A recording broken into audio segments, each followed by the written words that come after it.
Σέρχι Ροντρίγκεθ για το Γιούλ. Στα 38 δευτερόλεπτα ένα σουτ 3 πόντων.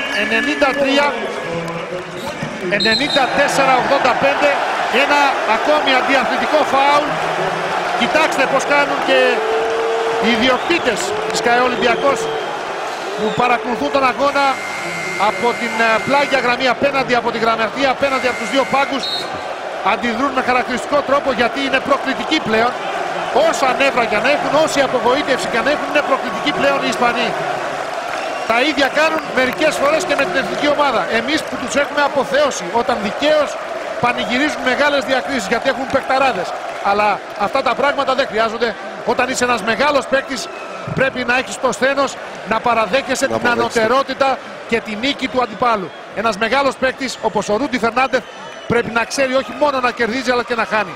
Και απόψε ο Ολυμπιακός ήξερε και πώς να αντιμετωπίσει το μείον 17 και πώς να φτάσει στην τελική νίκη.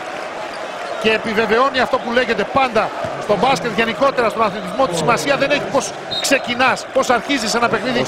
Σημασία έχει πώς τελειώνει. Σημασία δεν έχει πόσες φορές πέφτεις, αλλά πόσες φορές σηκώνεσαι. Ο Ολυμπιακός με την τεράστια ελληνική ψυχή, με Σπανούλη, με Σλούκα, με Περπέροβου, με Κατσίβελη, με Πρίντεζη και κοντά σε αυτούς ο Κάιλ Χάινς, ο Πέρο Άντιτς, ο Γιώργης Σερμαντίνη. Ο Ολυμπιακός που κάνει τα αδύνατα να φαίνονται όχι απλώς δυνατά, αλλά απολύτως φυσιολογικά. Κάνει μαγικά πράγματα και σε αυτό το Final Four. 97-85 θα γραφτεί με χρυσά γράμματα στην ιστορία του ευρωπαϊκού μπάσκετ και ο φετινός άθλος του Ολυμπιακού. Έχει μια ξεχωριστή θέση στη Λίμπρο Ντόρο της Ευρωλίγκα. Η ομάδα του Πειραιά.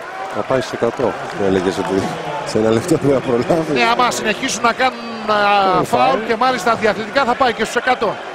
Αλλά πλέον τι σημασία έχει αυτό? Σημασία έχει μόνο για τους λάτρεις των αριθμών. Για τους στατιστικολόγους και τους αριθμολάγνους. 97-88, ακόμη 26 δευτερόλεπτα. Το ερυθρόλευκο πάρτι έχει στηθεί στις κερκίδες της show του Αρίνα του Λονδίνου. Να εδώ οι οπαδοί του Ολυμπιακού. Ό,τι έγινε πέρυσι με ακόμη πιο εκοφαντικό τρόπο γίνεται φέτος. Γιατί πέρυσι έγινε μια ανατροπή από το μείον 19 στα τελευταία λεπτά.